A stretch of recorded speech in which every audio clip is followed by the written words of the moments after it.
مساء الخير أو صباح الخير عليكم. أنا باتريك وده باتستوك. النهاردة يعني حلقة عشوائية جدا، مش متحضر لها ولا أي حاجة، بس قلت إيه يعني نعمل حلقة أكلمكم على تجربة أنا جربتها واشتغلت بيها وفرقت في حياتي جدا جدا. أتكلم عن planning ل 2026. أنا من تقريبا 6 أو 7 سنين ابتديت أعمل حاجة تقريبا سمعتها في فيديو أو يوتيوب برضو أو حاجة بتتكلم عن إن إحنا نخطط للسنة الجديدة. نخطط للسنة الجديدة إزاي؟ إن إحنا بنيجي مثلا في شهر 11 أو 12 بنعمل بلان كده للسنة الجديدة. إيه اللي إحنا محتاجين نعمله، إيه اللي إحنا محتاجين نشتريه، اللي احنا عايزين نسافر حتة نسافر فيها مثلا او حاجة زي كده. يعني نكتب البلان بتاعتنا كلها. وطبعا قبل البلان دي كلها هنعمل ايه؟ هنشوف السنة اللي فاتت احنا عملنا ايه. يعني هنبتدي نشوف سنة 2025 مثلا احنا ايه اللي احنا عملناه، ايه اللي احنا حققناه، ايه اللي كانش موجود بقى موجود، ايه اللي احنا فقدناه ومش هيرجع تاني مثلا كأشياء، ما بقولش بني آدمين. ايه الاتشيفمنت اللي احنا عملناها من 2024 ل 2025؟ هل في حاجة فرقت؟ هل في تغيرات والحاجات دي كلها؟ كل ده احنا بنكتبه، بنشوف طيب احنا في السنة 2026 محتاجين نعمل ايه. هل في مثلا حاجة عايز تشتريها؟ هل في حتة عايز تسافرها؟ هل في حاجة معينة انت عايز تعملها؟ شخص من الأشخاص انت نفسك مثلا تشوفه أو تخطط لأن انت تشوف مثلا. فانت بتخطط كل ده وبتكتبه. طيب خليني مثلا أقول لكم الخطة بتاعتي مثلا السنة دي كانت ماشية ازاي.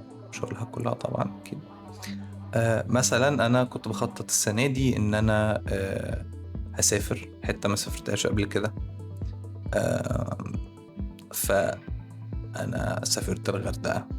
أنا عمري ما سافرت الغردقة، محدش يتريق عليا بس أنا عمري ما سافرت الغردقة. فأنا سافرت السنة دي الغردقة، دي كانت بالنسبة لي حاجة حلوة قوي.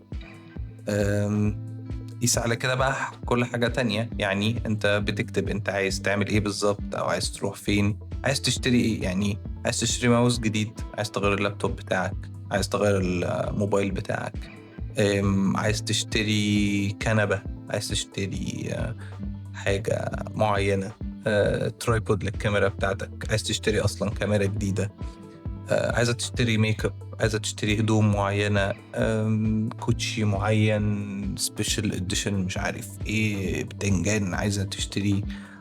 تخططي مثلا السنة الجاية فيها مش عارف فرح حد من اصحابي عايزة اخطط له كده.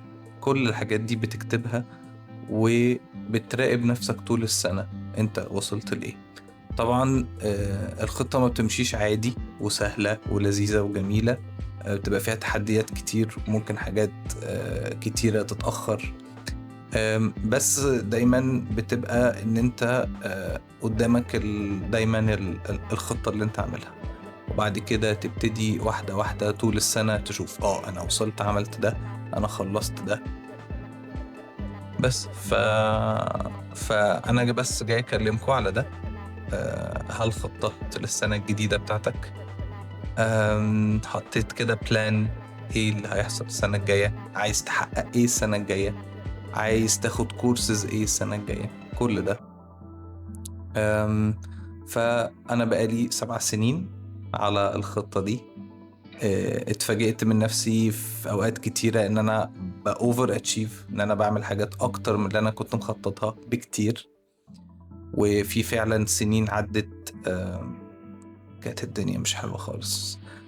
مثلا سنة 2024 تقريبا كل السنة بسبب حاجات كتيرة ما لحقتش أحقق حاجة، ما لحقتش أعمل حاجة من اللي أنا كنت عايز أعملها. بس جينا مثلا في آخر 5 شهور، آخر 4 شهور عملت كل حاجة أنا كنت عايزها، ويمكن في حاجات كمان أكتر. فمش كلها تمشي زي بعض، فما تقعدش تحاسب نفسك انه انا عايز اعمل وعايز اتشيف حاجة معينة وما حصلتش. لا، ما تعملش كده. خد الموضوع ببساطة وسلاسة خالص، انه ممكن اللي انت عايز تحققه يتحقق في شهر واحد، تفضل السنة كلها بتعمل حاجة تانية، بتزود. اللي انت هتحطه في الخطة بتاعتك مش هيفضل زي ما هو، هيتغير، هتزود عليه، هتشيل منه. هتكتشف انه مثلا انت وصلت لحتة معينة، فلا، في حاجة انا مش محتاجها، في حاجة انا مش عاملها. لا، كفاية كده اللي انا عملته هنا، انا لا هعدل الخطة. كل ده ممكن يحصل. بس لما تكون داخل السنة بتاعتك الجديدة برؤية معينة، بأهداف معينة عايز تعملها. مش شرط تشتري حاجات، يعني تقريبا كلامي كله على تشتري حاجة أو تعمل حاجة، بس ممكن يكون هدفك إن أنا محتاج أكون شخص أحسن، محتاج مثلا أروح جيم، محتاج أروح لثيرابيست، يعني عندي مشكلة فعايز أطلع منها. أي حاجة من الحاجات دي كلها ممكن على فكرة تكون أهدافك كمان، إنه أنا عايز أعرف ناس جديدة. ده هدف وهدف حلو قوي، يعني مش حاجة غلط إن أنت تبقى عايز تعمل ده. احنا في شهر 11. يعني استغل الوقت ده كده في تقفلة السنة، شوف انت عملت ايه السنة اللي فاتت، ايه الحاجات الحلوة، ايه الحاجات الوحشة، وخطط للسنة الجديدة، واعملهم كده نوت على موبايلك تفضل موجود على طول في وشك، وشوف هتحقق ده ازاي. آه عندي أهداف كتيرة وحاجات كتيرة ل 2025 خلصتها، ويمكن عملت حاجات أحسن. طبعا مش كل الأهداف اللي أنت بتتمناها لنفسك بتبقى حاجة حلوة في حياتك، بس إن هو إيه، في على الأقل هدف أنت بتسعى إن أنت تعمله. فخططوا سنتكم الجديدة، ولو حد محتاج مساعدة أنا ممكن أساعد. ابعت لي وأقول لك أنا بعمل إيه. وبلس ده كمان في عندي شيت اكسل لكل الاكسبنسز بتاعتي اللي جايه في السنه، الاقساط، الحاجات اللي هتدفع، الحاجات اللي هشتريها. هو مخططها كمان ماليا، مش كمان مجرد انه كل حاجه انا عايزها مش ماديه، لا، حتى الحاجات الماديه بخطط لها. انا هاخد مثلا الفلوس الفلانيه، انا بحوش الفلوس الفلانيه، انا هستثمر الفلوس الفلانيه. كل حاجه بتبقى متخطط لها من قبلها علشان كل حاجه تبقى بالنسبه لك زي الفل.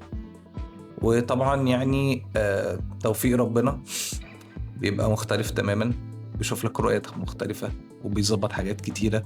فما تاخدش الموضوع انه لا هو ده اللي انا هعمله خلاص، لا، يعني انت هتتفاجئ فعلا من اللي ربنا بيعمله معاك في الخطة بتاعتك، او باللي انت بتاخده احلى بكتير من انت كنت مخطط له.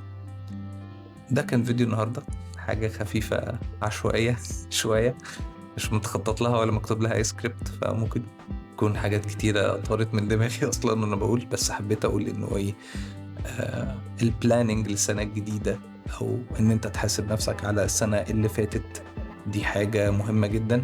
فشهر 11 هو موجود، ابتدي بلان، ابتدي شوف السنة بتاعتك مشيت ازاي، ويا رب السنة بتاعتك تمشي زي ما انت مخطط وأحسن كمان. كان معكم باتريك، وده بات ستوب. سلام.